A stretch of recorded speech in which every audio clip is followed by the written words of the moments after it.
ஆண்டவரும் நிச்சயமாக இயேசு கிறிஸ்துவின் நாமத்தினாலே இந்த கால வேளையில் உங்களை வாழ்த்துகிறேன். கர்த்தர் ஆசீர்வதிப்பாராக. எனக்கு அருமையானவர்களே, லூக்கா எழுதின நற்செய்தியில் இயேசு கிறிஸ்து இப்படியாக சொல்லுகிறார்.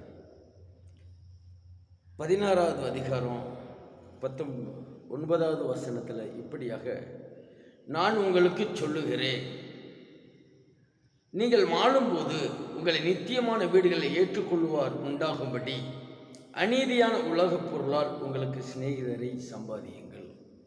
எனக்கு அருமையானவர்களே, மனுஷருக்கு மரணம் என்பது நிச்சயம்.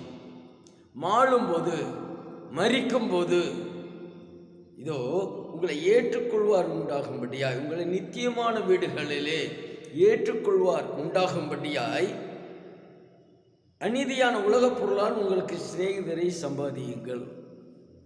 இன்றைக்கி நிறைய பேர் சம்பாதிக்கிறது தன் சுய பலத்தினால் சம்பாதிக்கிறோம் என்று நினைத்து கொண்டு இருக்கிறார்கள். அநீதியான உலகப் பொருளால் சிநேகிதரை சம்பாதியுங்கள். சிநேகிதர் நமக்கு நிச்சயமாக நல்ல ஆவிக்குரிய கர்த்தருக்கு பயப்படுகிற சிநேகிதர்களை நாம் சம்பாதிக்க வேண்டும். நண்பர்களை சம்பாதிக்க வேண்டும். உலகமெல்லாம் தனதாக்கி கொண்டால் ஆத்துமா நஷ்டப்பட்டு போன என்ன பிரயோஜனம்? இந்த உலகத்தில் பொருளை சம்பாதிப்பதினால் நமக்கு என்ன பிரயோஜனம்? எனக்கு அருமையானவர்களே, கர்த்தருடைய நாம் மகிமைக்காக வேதத்திலே அநேக இடங்களில் நம்ம பார்க்கிறோம். ஸ்தோத்திரம். ஆகாய் 1:6 இப்படியாக சொல்லப்படுகிறது, நீங்கள் திரளாய் விதைத்தும் கொஞ்சமாய் அறுத்து கொண்டு வருகிறீர்கள். நீங்கள் புசித்தும் திருப்தியாகவில்லை, குடித்தும் பரிபூர்ணமடையவில்லை. நீங்கள் வஸ்திரங்கள் உடுத்தியும் ஒருவனுக்கு குளிர் விடவில்லை. கூலியை சம்பாதிக்கிறவன் பொத்தலான பையிலே போடுகிறவனாய் அதை சம்பாதிக்கிறான். பொத்தலான பையிலே போடப்படுகிற அநீதியான அந்த பொருளை கொண்டு நண்பர்களை சம்பாதித்துக் கொள்ளுங்கள் என்று வேதம் கற்றுத்தருகிறது. நீங்கள் கவனிப்பீர்களானால் திரளாய் சம்பாதிக்கிறவர்கள் கடைசியிலே அது வீணாய் போகும்படியான காரியங்கள் நிறைய பெருகி கொண்டு வருகிறது.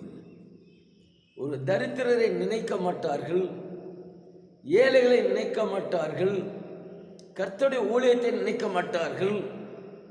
அப்படி தாங்கள் பொருள் சம்பாதித்ததை தாங்களே அனுபவிக்கிற சுய நலவாதிகள் அவர்கள் புத்தலான பையிலே போடுகிறதை போல் கீழே போய்கொண்டே இருக்கிறதாம்.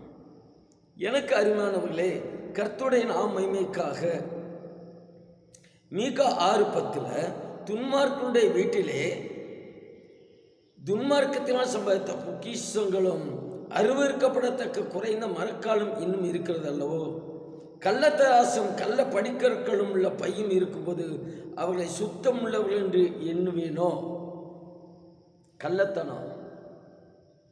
எனக்கு தெரிந்த ஒரு கடையில் நான் போய் உட்கார்ந்துருக்கும் பொழுது அவர்கள் 2 பில்லு போடுறாங்க.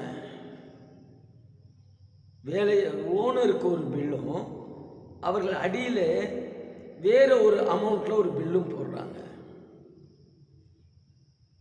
கள்ளத்தனமாக சம்பாதிக்கிற காரியம்.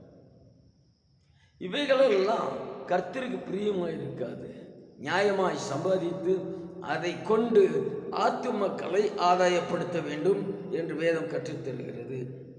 எனக்கு அருமையானவர்களே, ஓசியா 12வது அதிகாரம் 8வது வசனம், எப்ராயிம், நான் ஐஸ்வர்யமானேன், நான் பொருளை சம்பாதித்தேன், நான் பிரயாசப்பட்டு தேடின எல்லாவற்றிலும் பாவமாகிய அக்கிரமம் என்னிடத்தில் கண்டுபிடிக்கப்படுவதில்லை என்று சொல்லுகிறான்.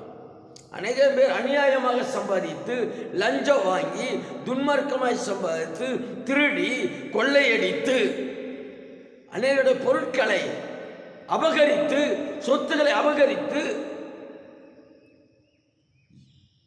பாவமாகிய அக்கிரமம் என்னிடத்தில் கண்டுபிடிக்கப்படுவதில்லை என்று சொல்லுகிறான். எனக்கு அருமையானவர்களே, கர்த்தர் காண்கிறார். எனவே நீங்கள் நியாயமாய் சம்பாதிக்கிற பணத்தை கொண்டு சிநேகிதரை சம்பாதியுங்கள். அக்கிரமமான பணத்தை அல்ல, துன்மார்க்கமாய் சம்பாதித்த பணத்தை அல்ல. என்னால் தான் நான் சம்பாதிக்கிறேன் என்கிற பெருமையிலே சம்பாதித்த பணத்தை கொண்டு அல்ல, நியாயமாய் சம்பாதித்த பணத்தை கொண்டு, பொருளை கொண்டு சிநேகிதை சம்பாதித்துக் கொள்ளுங்கள். அதுதான் மரிக்கும் பொழுது நமக்கு அங்கே நித்திய வீட்டில் பிரவேசிக்க வாசலாய் இருக்கும். நித்திய வீட்டில் பிரவேசிக்க, பரவத்திற்கு போக ஒரு வாசல். அநீதியான பொருளை கொண்டு ஆத்துமக்களை, நண்பர்களை, சிநேகிதர்களை சம்பாதிக்கணும். அப்படி சம்பாதிக்க கர்த்தர் கிருபை செய்வாராக. சம்பாதிக்க ஒப்பு கொடுப்போம். கர்த்தர் ஆசீர்வதிப்பார். எங்களுக்காக ஜெபித்துக் கொள்ளுங்கள். வருகிற 31 இரவு, டிசம்பர் இரவு, பழைய வருட புது வருட ஆராதனையில் லிவனம் ஜெபத்தோட்டம் இந்த இடத்துல நடக்கிறது. வாய்ப்பு இருக்குமால் எங்கு செல்லாதவர்கள் வாருங்கள். பழைய வருடம் புது வருட ஆராதனையில் கலந்து கொண்டு தேவனை மேம்படுத்துவோம். புதிய வாக்கு தத்தங்களோடு கூட புதிய ஆண்டில் பிரவேசிப்போம். கர்த்தர் ஆசீர்வதிப்பாராக. ஆமென்.